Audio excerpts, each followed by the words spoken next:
Vamos a parar un poco la fase de desarrollo del videojuego para meternos de lleno en la creación de menús, interfaces y heads-up display. Es la palabra genérica que define toda la información adicional que queremos suministrar al usuario en forma de etiquetas, botones, desplegables y demás. Para ello habrá que crear lo que llamamos un canvas, un objeto donde vive en otro mundo totalmente diferente, no tiene nada que ver con el videojuego y que además escala con la pantalla, es decir, siempre quedan los menús arriba a la izquierda o abajo a la derecha donde los hayáis posicionados. Por tanto, dejaremos un rato el videojuego de lado y vamos a meternos de lleno en la creación de estos menús. Para ello, lo que vamos a hacer es venir a la jerarquía lateral y con el botón derecho fijarnos en el menú UI, User Interface. Aquí tenéis cualquier cosa que queráis colocar como parte de la interfaz gráfica de usuario. Textos, imágenes, botones, desplegables, sliders, scrolls, etc. En particular, cualquiera que creéis irá siempre dentro de lo que llamamos un canvas e incorporando un sistema de eventos. El canvas es el padre. Por así decir, podríamos traducir el canvas como la palabra lienzo. Es donde podemos colocar cualquier otra cosa que forma parte de la interfaz gráfica de usuario, mientras que el sistema de eventos es el encargado de detectar botones, drags dentro de un desplegable o de un slider y también, por ejemplo, diferentes opciones de usuario. Por tanto, si queremos empezar, por ejemplo, por colocar un título al videojuego, pues podemos colocar un texto.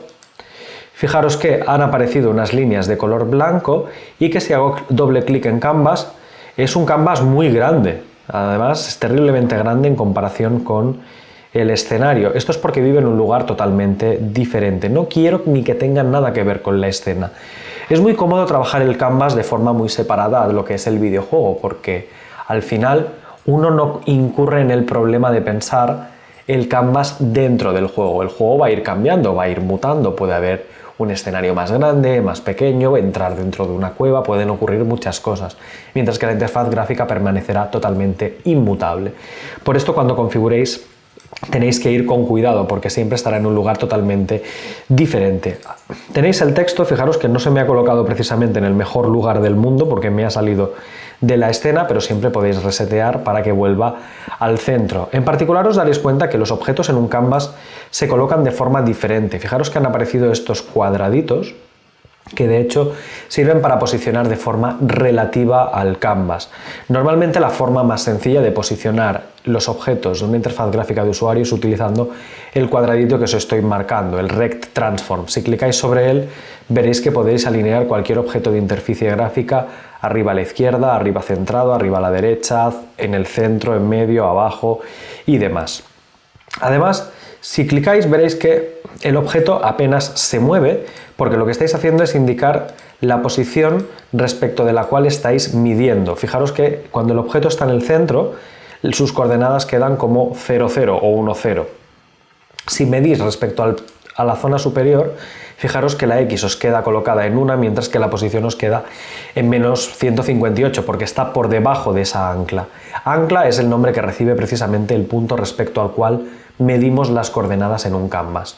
Como normalmente al cambiar el pivote, al cambiar el ancla, queréis que a la vez cambie la posición del objeto, Unity lo que recomienda es utilizar las teclas Shift y Alt respectivamente para cambiar el pivote del objeto y con Alt la posición, de modo que pulsando las dos, Alt por un lado y Shift por otro, podéis ver que aparecen circulitos de color azul y se mueve la cajita de lugar, y lo que es más importante, cuando clicáis veis que el propio objeto, el propio texto queda movido.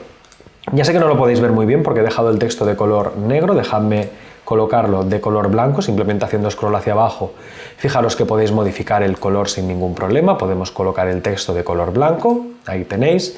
Si queréis le damos un nombre al videojuego, le hemos llamado Spaceman, y fijaros que ahora sí, si vuelvo a la herramienta de posición, con Alt y Shift pulsado, fijaros que podéis colocar en cualquier lugar de la pantalla el texto, ¿de acuerdo? Incluso lo podéis hacer expandido hacia arriba, en vertical, podéis colocarlo realmente donde queráis. Para el texto yo creo que la mejor zona donde lo podéis colocar es arriba, y si queréis bajarlo un pelín podéis bajarlo, pues por ejemplo 100 puntos en el eje Y y os queda más abajo.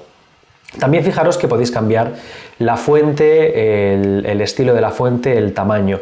El tamaño vale la pena tenerlo en cuenta porque si os pasáis de tamaño y colocáis, por ejemplo, fuente de tamaño 60, veréis que el texto desaparece. Lo que ocurre es que no cabe en la cajita, entonces hay dos opciones. O bien hay que hacer la cajita más grande con el menú de edición de rectángulos, estirando, estirando, estirando hasta que aparece todo, o bien una de las opciones preferidas de los editores gráficos es cambiar el overflow. El overflow sirve para cortar lo que no cabe en la caja o bien dejar que se salga de los bordes. Fijaros que aquí las opciones horizontales y verticales de overflow de la sección de texto están en wrap y truncate respectivamente. Si colocáis un overflow horizontal o vertical, según os haga falta, veréis que se sale de la caja. Esto os permite mover la caja, ajustarlo al tamaño que realmente deseáis, volver al overflow original y volver a reposicionar el objeto. Por ejemplo, en este caso lo podéis centrar dentro de la caja tanto vertical como horizontalmente y con la propia herramienta Rect Transform volver a colocarlo arriba y bajarlo 100 puntos de nuevo. Fijaros que el resultado es el mismo. También una pregunta que muchas veces me hace la gente es ¿y cómo cambio la fuente? Porque aquí solo viene la fuente Arial, no hay ninguna más disponible. Una de las páginas web que más me gusta para este tipo de recursos y que podéis encontrar en la sección de links del curso es la web llamada Dafont, dafont.com. Es una web de fuentes, algunas gratuitas y otras de pago, pero que básicamente os sirve para explorar. Fijaros que aquí tenéis muchísimas fuentes, la gran mayoría pone gratis para uso personal, algunas no son gratuitas, sino que son de pago, y otras no es solo para uso personal, sino incluso para uso comercial. Significa eso que la podéis añadir a un videojuego, publicarlo y ganar dinero con él, ¿de acuerdo? Entonces, en nuestro caso vamos a utilizar una que sea gratis para uso profesional. Incluso podéis buscar aquí, si os apetece buscar algún videojuego, podemos buscar Metal Gear, por ejemplo, y encontraremos las fuentes de Metal Gear. Fijaros, esta es 100% gratuita, esta la podéis utilizar para uso comercial. Si os gustan los juegos, por ejemplo, a ver, ¿cuál podemos? El Super Mario. Pues Super Mario también tiene las letras de Super Mario Bros., la versión de 32 bits, ¿de acuerdo? De 8 bits, perdón.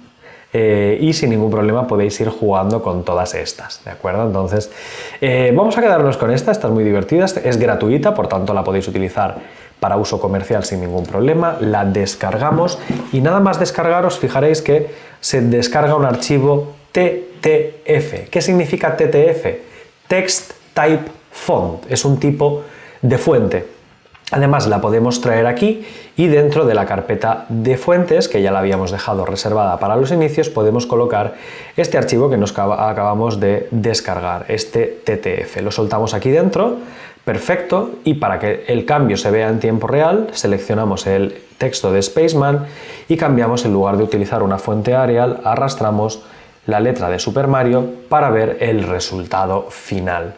Por último, pero no menos importante, yo os recomiendo que los textos, botones y demás queden con una especie de aureola, borde o incluso sombreado. Si lo colocáis de un color liso, podría pasar que justamente el fondo pues pase por una zona que dificulte la lectura. Entonces, un truco muy utilizado en videojuegos es añadir una componente al texto.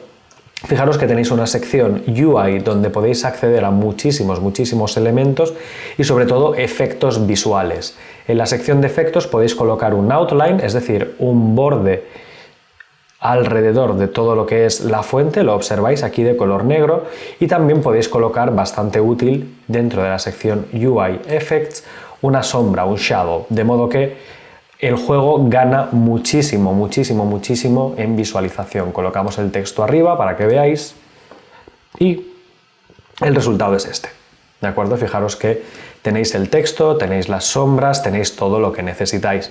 También, si os acordáis, dentro de los sprites teníamos los colores que había utilizado nuestro diseñador gráfico para crear el personaje, el escenario y demás. Es un buen momento para enseñaros a tomar esos colores. Fijaros que aquí en la herramienta de color tenéis un cuentagotas que podéis tomar para elegir exactamente el color que había pensado el diseñador. Esto es muy útil para mantener una estética global. Por ejemplo, si queréis tomar el verde de la cabeza del personaje, hacéis clic y veis que automáticamente queda tintado.